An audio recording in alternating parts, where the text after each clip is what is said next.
विपरीत क्या आएगा, डी के विपरीत क्या आएगा। आइएगा ध्यान से।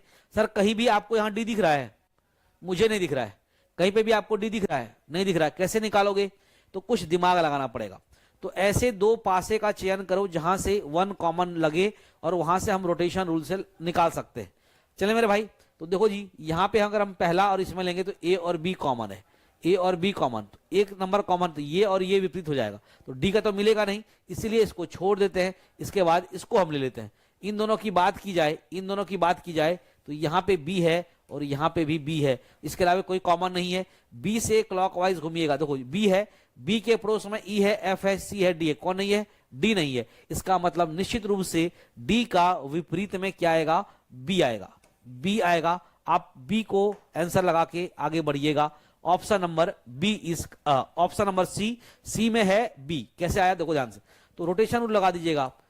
बी से आप क्लॉकवाइज घूमेंगे, बी के बाद सी, सी के बाद ए। उसी प्रकार से बी से यहां घूम जाएंगे तो बी के बाद बाबू मेरे प्यारे ई, और ई के बाद एफ।